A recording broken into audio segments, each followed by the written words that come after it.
시작. 슬기로운 자는 지식을 감추어도 미련한 자의 마음은 미련한 것을 전파하느니라. 이 말씀 하루하루 한 번씩만 읽으셔도 은혜가 될 뿐만 아니라 우리의 삶의 방향을 제시해 줄 거라고 생각합니다. 이 한 주도 또 2021년도 마지막 한 주도 슬기로운 자의 삶을 사시기를 주의 이름으로 축원합니다. 오늘 우리 나누신 하나님의 말씀은 창세기 9장입니다. 창세기 9장 1절에서 마지막 29절까지 함께 찾으셔서 공부를 하겠습니다. 9장 1절에서 29절까지 오늘 우리에게 주신 하나님의 말씀입니다. 같이 공부하겠습니다. 시작. 하나님이 노아와 그 아들들에게 복을 주시며 그들에게 이르시되 생육하고 번성하여 땅에 충만하라. 땅의 모든 짐승과 공중의 모든 새와 땅에 기는 모든 것과 바다의 모든 물고기가 너희를 두려워하며 너희를 무서워하리니 이것들은 너희의 손에 붙였음이니라. 모든 산동물은 너희의 먹을 것이 될지라. 채소같이 내가 이것을 다 너희에게 주노라. 그러나 고기를 그 생명되는 피째 먹지 말 것이니라. 내가 반드시 너희의 피 곧 너희의 생명의 피를 찾으리니 짐승이면 그 짐승에게서 사람이나 사람의 형제면 그에게서 그의 생명을 찾으리라.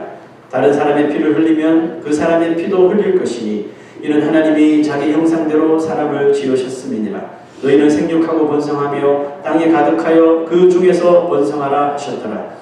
하나님이 노아와 그와 함께한 아들들에게 말씀하여 이르시되 내가 내 언약을 너희와 너희 후손과 너희와 함께한 모든 생물 곧 너희와 함께한 새와 가축과 땅의 모든 생물에게 세우리니 방주에서 나온 모든 것 곧 땅의 모든 짐승에게니라.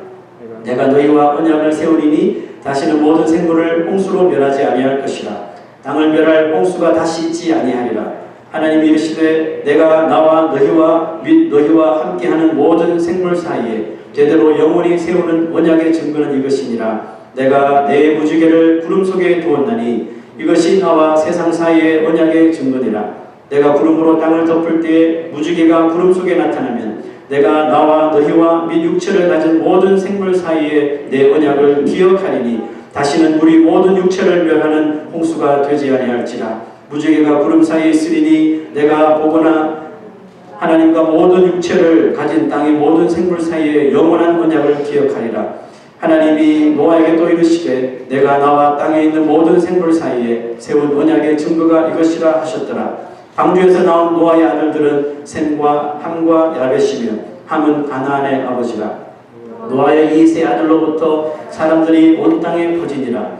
노아가 농사를 시작하여 포도나무를 심었더니 포도주를 마시고 취하여 그 장막 안에서 벌거벗은지라. 가나안의 아버지 함이 그의 아버지의 하체를 보고 밖으로 나가서 그의 두 형제에게 알림해 셈과 야벳이 옷을 가져다가 자기들의 어깨에 메고 뒷걸음질 쳐 돌아가서 그들의 아버지의 하체를 덮었으며 그들이 얼굴을 돌이키고 그들의 아버지의 하체를 보지 아니하였더라. 노아가 술이 깨어 그의 작은 아들이 자기에게 행한 일을 알고 이에 이르되 가나안은 저주를 받아 그의 형제의 종들의 종이 되기를 원하노라 하고 또 이르되 셈의 하나님 여호와를 찬송하리로다. 가나안은 셈의 종이 되고 하나님이 야벳을 창대하게 하사 셈의 장막에 거하게 하시고 가나안은 그의 종이 되게 하시기를 원하노라 하였더라. 홍수 후에 노아가 350년을 살았고 그의 나이가 950세가 되어 죽었더라. 창세기 9장은 6장부터 시작된 그 노아의 방주 그 이야기를 이제 마무리 짓는 장입니다. 노아 방주 우리가 3주 동안 이렇게 연속해서 봤는데 그 노아 방주 이야기의 핵심 포인트가 있었단 말이죠. 혹시 여러분 기억하세요?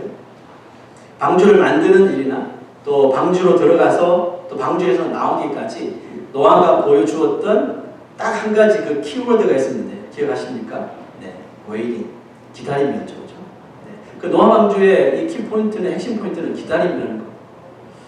120년 동안 방주를 만들었죠. 120년 동안 방주를 만들면서 하나님께서 요구하신 것이 뭐예요? 포기하지 말라는 거죠. 무슨 일이 있어도 중단하지 말고 끝까지 인내하면서 가라는 뜻이죠. 목적지도 모른 채 방주 안에 들어갔단 말이에요. 언제 방주에서 나올지도 모르고 그냥 무작정 방주 안에서 요즘 말로 쿼런틴을 한 거예요. 그죠? 1년이라는 시간이 지났습니다. 1년 동안 격리되었을 때도 하나님께서 이 노아에게 요구하신 것은 딱 하나였어요. 기다려라. Wait to my signal. 밖으로, 방주 밖으로 나가게 모든 이 환경이 ready 될 때까지 무조건 기다려라. 까마귀도 번이고 비둘기도 번이고 하면서 끝까지 기다린 노아를 볼 수 있습니다. 좋은 본보기로 보여주신 것이 그 까마귀의 조급함과 또 비둘기의 기다림이었죠. 까마귀는 자신의 날개만 믿고 아직 땅이 마르지 않았는데도 여기저기 혼자 마음대로 날아다니다가 흔적도 없이 사라집니다. 하지만 비둘기는 땅에 머물 데가 없자 곧바로 방주로 돌아와서 때를 기다렸죠. 그래서 까마귀의 조급함보다는 비둘기의 기다림이 하나님의 뜻이다 이렇게 말씀을 드렸습니다. 여러분 성경은 하나님이 우리 인생에게 주신 삶은 마치 노아처럼 인내하며 믿음의 방주를 우리 인생을 다 투자해서 만드는 것이고 또한 끝이 보이지 않지만 그 그리스도라고 하는 반석 위에 우리 믿음의 집을 짓는 삶이라고 말씀드렸습니다. 성경은 말하고 있습니다. 방주에서 홍수의 심판을 피했던 노아의 가족은 이제 보이는 방주가 아닌 보이지 않는 신앙이라고 하는 영적인 방주를 짓는 삶을 살아가야 합니다. 오늘 주시는 말씀을 통해서 과연 그것이 어떤 삶인지 또 우리 또한 이 영적인 방주를 지어 나가야 하는 성도로서 과연 어떻게 2022년에는 어떤 인생의 방주를 지어 나가야 할 건지 말씀을 통해서 같이 참고해 보시길 바랍니다. 하나님은 방주에서 나오자마자 하나님 앞에 감사의 제사를 드렸던 노아의 제물을 열납하시죠. 기뻐 그 향기를 받으신 후에 한 가지 말씀과 한 가지 약속을 하십니다. 첫 번째 말씀은 뭐냐 하면 육식을 허용하셨어요.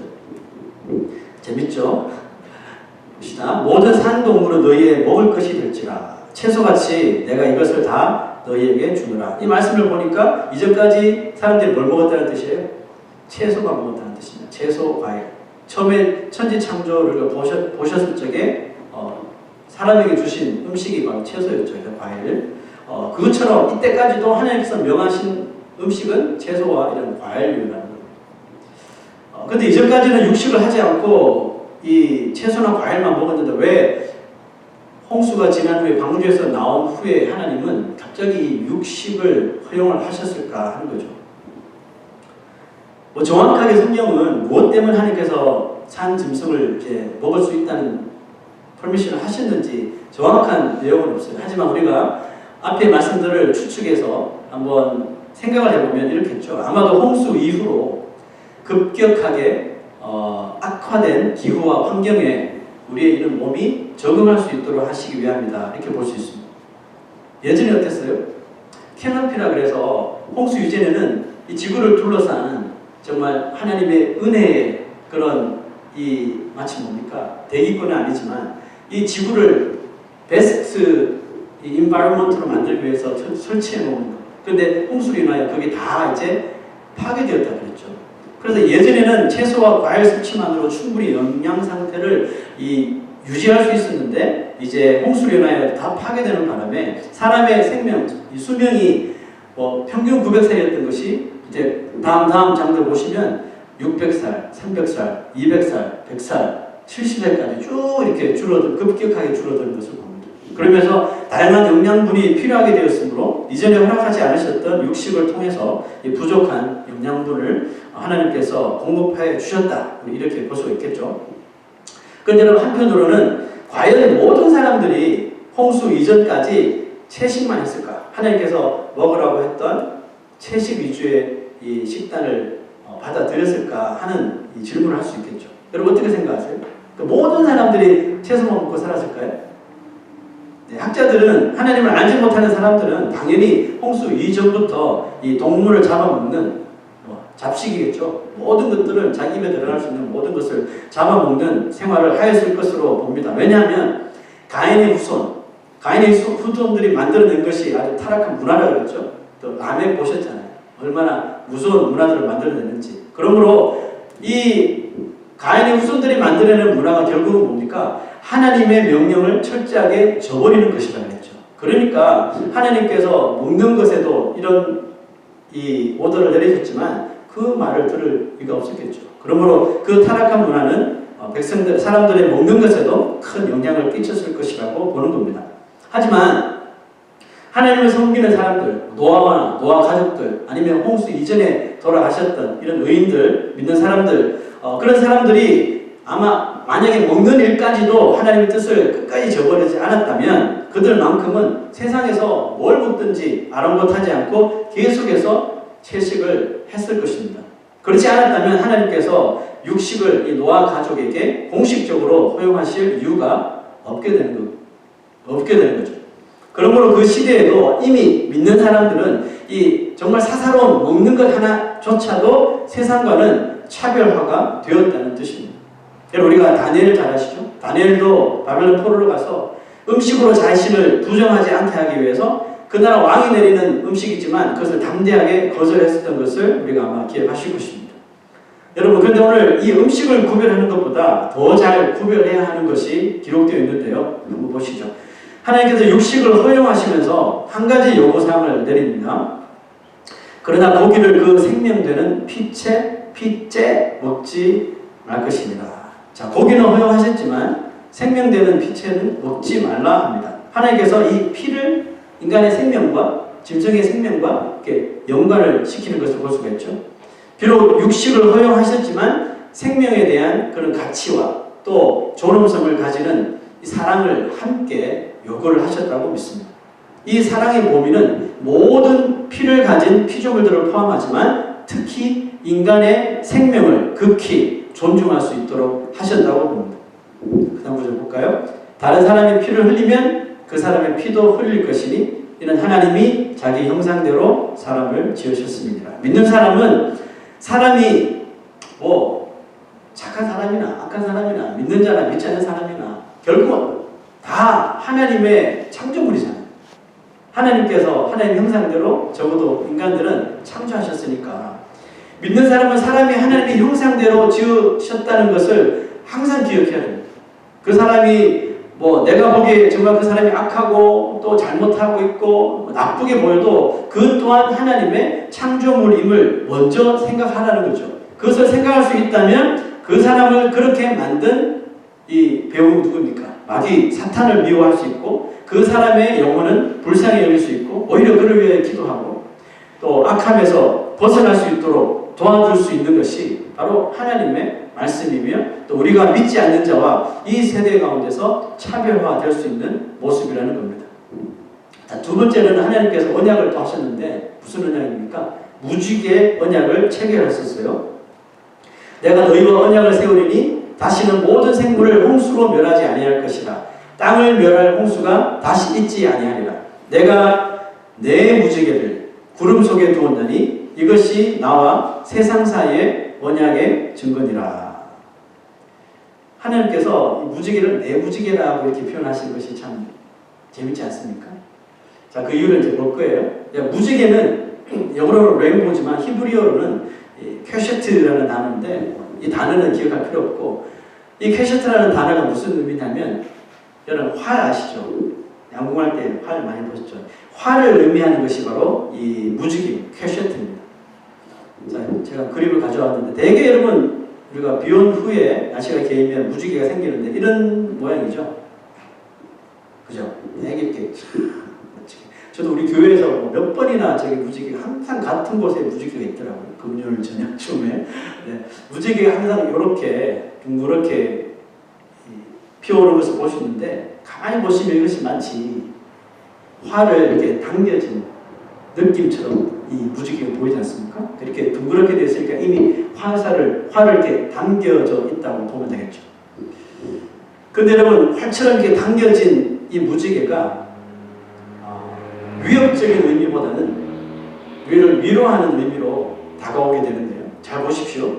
무지개라고 하는 이 활이 지금 당겨져 있는데 어느 쪽을 향하여 어느 쪽을 지금 겨냥하고 있습니까? 하늘을 겨냥하고 있나요? 땅을 겨냥하고 있나요?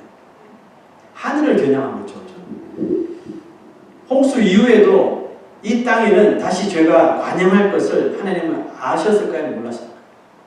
당연히 아셨죠. 그죠? 우리가 죄의 본성을 가진 인생이 노아가 아무리 의인이라 그래도 죄의 본성을 가진 사람이니까 그 사람 물론이고 그 사람의 후손들은 또 죄가 가득할 것이라는 걸 알고 계셨어요. 그렇지만 이전처럼 인간의 죄악을 홍수로 쓸어버리지 않으시겠다고 약속을 하셨기 때문에 죄를 범하는, 그 이후로 죄를 범하는 인생들에게 그때마다 심판의 화살로 쏘는 것이 아니라 이 화살의 에임을 하늘로 쏘셔가지고 하나님이 인간들의 죄를 대신해서 그 심판의 화살을 맞아 주시겠다는 의미가 담겨진 것이 바로 이 무지개의 언약이라는 거예요. 자, 말씀을 계속 한번 보시죠.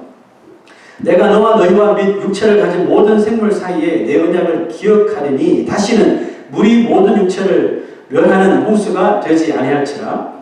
무지개가 구름 사이에 있으리니 내가 보고 나 하나님과 모든 육체를 가진 땅의 모든 생물 사이에 영원한 언약을 기억하리라. 자, 여기서 무지개가 구름 사이에 있으리니 내가 보고 그 언약을 기억하리라. 이 말씀을 한번 잘 보시기 부탁합니다. 저는 이 무지개가 구름 사이에 있으리니 내가 본다는 그 구절이 참 마음에 와닿더라고요. 하나님이 우리 인간처럼 무엇을 잊어버리고 행동하다가 그 행동에 대해서 후회하시는 그런 분이 절대로 아니잖아요.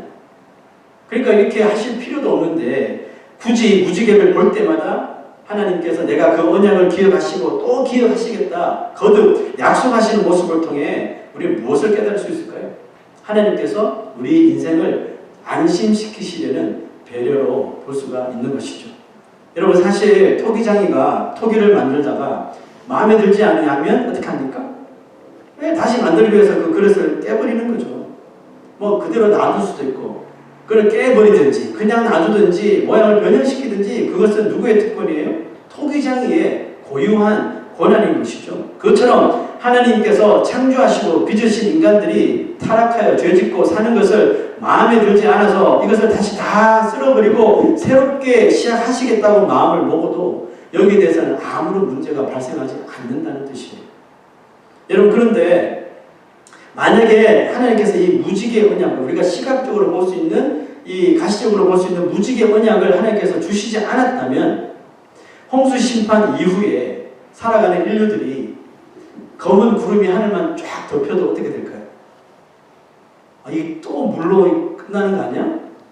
막 겁에 질리고 극도로 혼란에 빠지게 되지 않겠습니까? 얼마 전에 뉴저지 중부에 내린 폭우로 인해서 사람들 가운데 이런 트라우마가 생긴 사람이 참 많죠.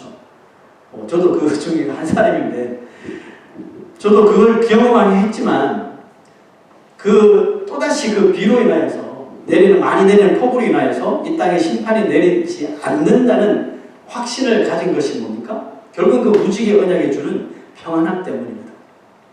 무지개 언약이 주는 가장 큰 의미가 어디에 이겁니다. 홍수 심판 이후에도 여전히 죄를 범하고 살아가고 있지만 하나님이 이 하늘로 쏘신 화살을 맞고 죄인들의 죄악을 대속하신 그 은혜 때문에 우리가 비록 살면서 또다시 죄를 짓고 실수를 하고 넘어지더라도 마지막 날 불심판 때에 택하신 백성들을 생명 싸게 싸셔서 결국 끝까지 지켜주실 것이라는 것. 이것이 바로 무지개 언약이 주는 가장 큰 의미라는 거죠.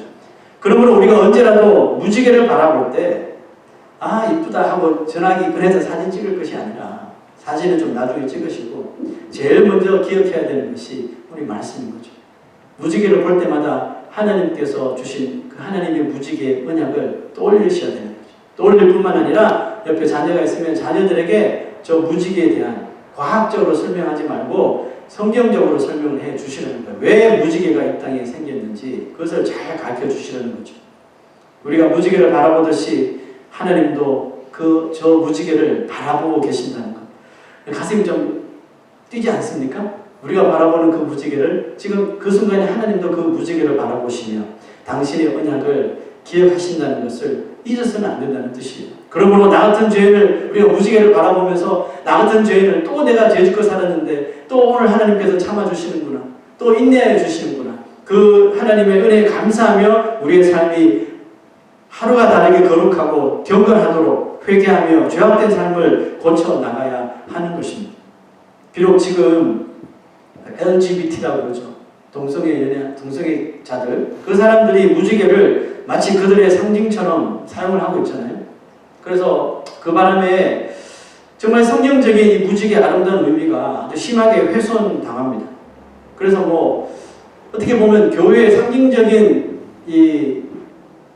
뭡니까 표시가 십자가 아니면 뭐 무지개일 수도 있는데 뭐 리버럴한 교회는 무지개를 쓰지만 컨설버티브한 교회는 이제 무지개 색깔을 잘 사용 안 합니다. 왜냐하면 사람들이 오해를 할까 봐. 그래서 저는 그게 너무 속상한 거예요. 이거는 정말 성경적인 하나님께서 우리를 물로 심판하지 않으시겠다는 그 언약의 증표로 무지개를 정말 딱 주셨는데 사람들이 이것을 국회해가지고 마치 그 동성애자들의 상징처럼 되어버렸으니까 너무 속상한 거예요. 그럼에도 불구하고 사람들은 그 의미를 많이 훼손하고 있지만 그럼에도 불구하고 그리스도인들은 이 무지개 언약의 의미를 늘 잘 기억하셔야 하고 또 우리의 죄를 십자가로 덮어 이 구원의 안전장치가 되어주신 예수 그리스도를 이 무지개를 볼 때마다 깊이 생각할 수 있어야 한다는 것입니다. 자, 여러분 공교롭게도 이 무서운 홍수 심판과 은혜의 방주 이야기가 끝나는데 그 마지막이 어떻게 끝나냐 보니까 오늘 우리가 읽었던 대로 아주 수치스러운 사건 하나로 마무리되는 것을 봅니다. 참 애석한 것은 방주에서 이제 나오게 되고 제단을 쌓고 하나님 앞에 감사 제사를 드리고 하나님께서 그걸 열납하시고 무지개 언약을 보여주시면서 다시는 물로 심판 안 할 거야. 생육하고 번성해. 이제 고기도 먹을 수 있어. 이렇게 하고 딱 끝났으면 아주 깔끔하게 이게 정리가 되는데 이 9장 끝이 아주 눈살을 찌푸리는 사건 하나로 변화되는 것을 볼 수 있습니다. 자, 우리가 성경을 읽다가 뭐 문맥에 맞지 않거나 아주 고기를 갸우뚱할 수 있는 이런 사건이 불쑥 튀어나오면 거기에는 분명히 하나님의 깊으신 뜻이 있다는 것을 기억하시고 말씀을 계속 상기해 보시고 묵상해 보셔야 돼요. 자, 왜 하나님께서 이 무지개 언약이라고 하는 아주 아름다운 정말 은혜의 이 상징적인 언약을 하신 후에 왜 이런 수치스러운 사건이 나타날까요? 자, 그 말씀 한번 봅시다.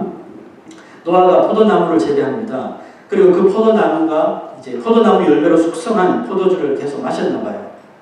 한 잔, 두 잔 계속 마시다 보니까 만취 상태가 되었다고 성경은 정확하게 기록하고 있죠. 그 노아의 술 취함을 통해 우리가 무엇을 생각할 수 있냐면 노아의 홍수 이전에 사람들이 살았던 그 모습을 노아가 답습하고 있다는 안타까운 마음이 듭니다. 자, 누가복음에 보면 노아 방주에 들어가던 날까지 사람들의 생활 패턴을 이렇게 기록하고 있죠. 노아가 방주에 들어가는 그 날까지 사람들이 먹고 마시고, 마시는 거는 물이는 아니겠죠, 그죠? 먹고 마시고 장가 들고 시집가더니 홍수가 나서 저희를 다 멸하였으며 또 롯, 소돔과 고모라 아시죠? 롯의 때와 같으리니 사람들이 이때도 보세요. 먹고 마시고 이제 소돔과 고모라에 하나님께서 벌을 내시고 불이 떨어지겠다고 했는데도 사람들은 믿지 않는 먹고 마시고 사고 팔고 심고 집을 짓더니 자, 이것이 노아 홍수 이전의 생활 패턴이라는 겁니다. 에베소서 이렇게 말합니다. 술 취하지 말아라. 적어도 오늘 노아가 술 취해서 지금 만취 상태가 있는 모습을 보면서 술 취하지 말아라. 이것은 명백하게 방탕한 것이라는 거예요. 오직 성령의 충만을 받으라고 하죠. 여러분 성경은 이렇게 아주 하나님께 패역한 세대의 특징을 끄집어내실 때 사람들에게 먹고 마시고 인생을 이렇게 쾌락을 즐기는 그 모습을 항상 들고 있다는 거예요. 여러분 노아는 그 무시무시한 홍수를 경험하고도 다시 그 이전의 패역한 세대의 행태를 그대로 지금 자기가 답습하고 있었다는 것입니다. 여러분 이것은 우리에게 무엇을 이야기하고 있습니까? 죄는 끝이 없다는 거예요. 오늘 내가 하루 성령 충만했을지 모르겠지만 내일 내가 어떤 죄를 범할지 우리는 모르는 거죠. 물론 그렇게 안 살기를 위해서 우리가 신앙생활을 하지만 모르는 거란 말이죠. 우리가 다 죄의 본성을 가지고 있으니까 오늘 밤에 내일 아침에 내가 어떤 죄를 저지를지 모른다는 거죠. 노아가 이렇게 될 줄 알았을까요? 정말 완전한 의인이었던 노아가 이렇게 옛시대의 정말 패역한 세대의 특징을 답습하고 있다는 것이 여러분 믿어지십니까? 그런데 이게 현실이라는 거예요. 죄는 끝이 없습니다.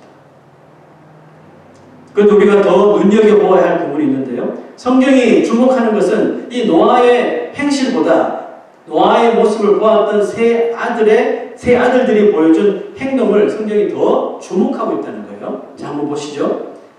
가나안의 아버지 함이 그의 아버지의 하체를 보고 밖으로 나가서 그의 두 형제에게 알리매. 자, 밑줄 그은 부분 빨빨빨 한번 보시면 되겠죠? 아버지 하체를 보고 형제들에게 알렸대요. 자, 이 단어들을 좀 원어를 통해서 보니까 그냥 보고 아버지 벌거벗을 때 이 차원이 아니라 아버지 벗은 하체를 뭐 처음 봤겠죠, 그죠? 네. 보고 놀리려고 작정을 하고 형제들에게 가서 아버지가 저렇게 산다 하면서 조롱을 했다는 뜻으로 봅니다. 반면에 다른 형제였던 아벳과 셈이 어떻게 했는지 한번 볼까요? 전혀 함과 다른 모습을 보여주는데요. 셈과 야벳이 옷을 가져다가 들었잖아요. 함한테 아버지가 어떤 상태라는 걸 들었지만 또 가서 그 함처럼 그 죄를 답습하지 않고 옷을 가져다가 자기들의 어깨에 메고 뒷걸음쳐 들어가서 그들의 아버지 하체를 덮었어요. 그들이 행여나 아버지 하체를 볼까봐 얼굴을 돌이키고 이렇게 했겠죠. 예, 얼굴을 돌이키고 그들의 아버지의 하체를 보지 아니하였더라. 함은 아버지의 그 수치를 보고 조롱하기 위해서 알렸지만 셈과 야벳은 덮어주었고 그것을 아버지의 수치심을 보지 않았다는 거죠. 아버지는 지금 몰라요. 만취 상태에서 제정신이 아닌 거죠. 그런데도 이 두 아들은 그것을 보지 않았다는 거예요. 답습하지 않은 함의 모습을 답습하지 않았던 이 셈과 야벳을 집중하셔야 되는 거죠. 같은 자녀들이지만 생각과 행동이 다름을 볼 수가 있습니다. 이 일로 인하여서 함은 아버지에게 저주를 받죠. 그리고 셈과 야벳은 축복을 얻습니다.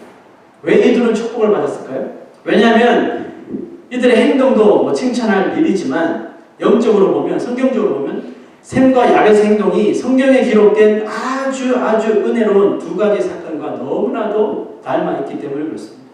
그 사건이 뭘까요? 첫째는 하나님이 범죄한 아담과 하와를 에덴 동산에서 쫓아내시기 전에 뭘 하셨습니까? 가죽옷을 입혀주시죠. 예. 그 무화과 나무로 대충 입었던 옷이 바람 불면 나가고 또 하면 바람 불면 날아가고, 그런데 하나님이 가죽옷을 딱 입혀주셔서 그들의 수치심을 다 덮어주셨죠.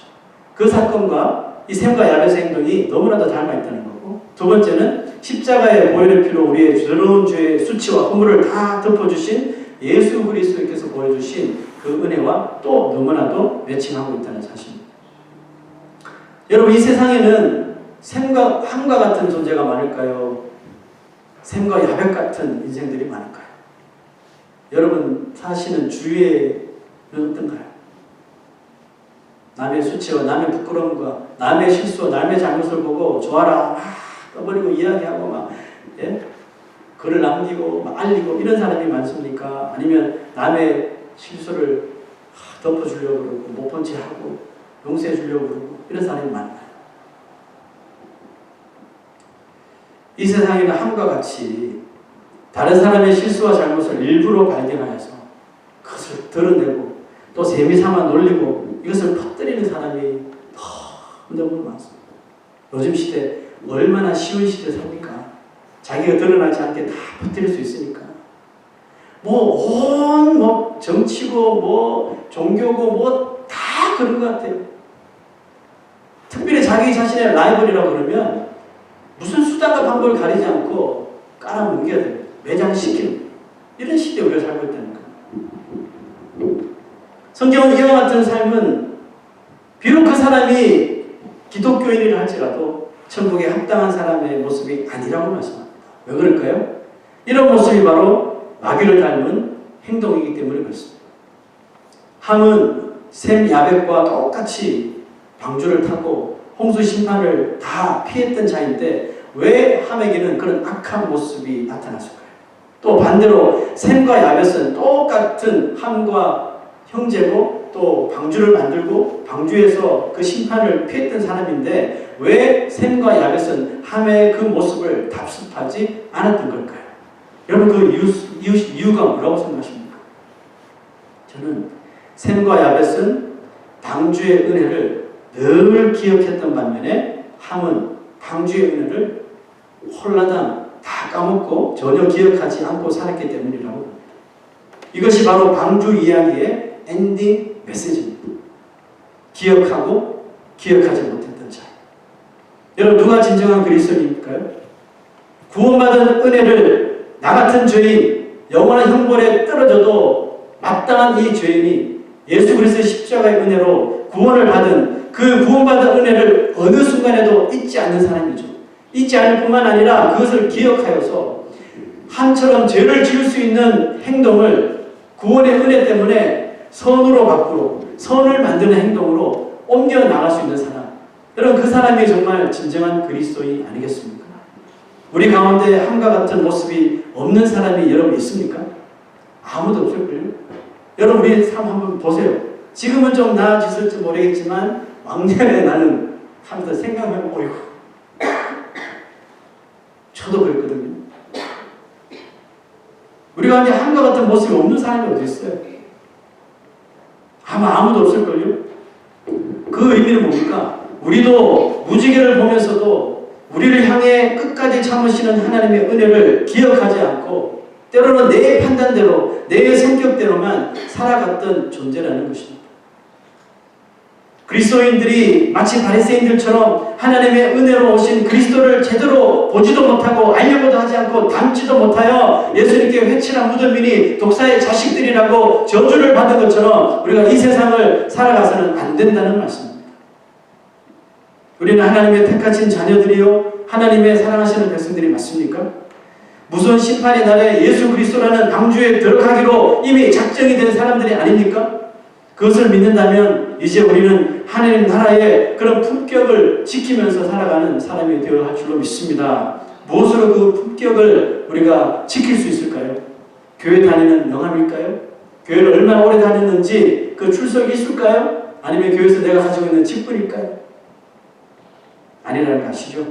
우리가 무엇으로 그 하나님 나라의 시민이라는 그 품격을 지킬 수 있을까요?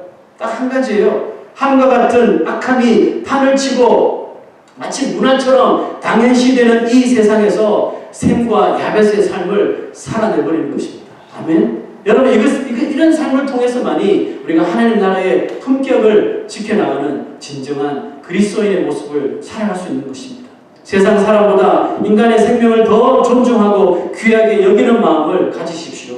정죄하기보다 용서하고 기다려주고 인내하는 예수 그리스도를 닮아가시기를 주 이름으로 축원합니다. 매일 순간마다 우리의 삶에 무지개가 되어주시고 방주가 되어주시는 예수 그리스도를 날마다 기억하며 천국의 길을 향하여 하루하루 걸어가는 저와 주의 백성들이 되시기를 주의 이름으로 축원합니다. 다 같이 일어나셔서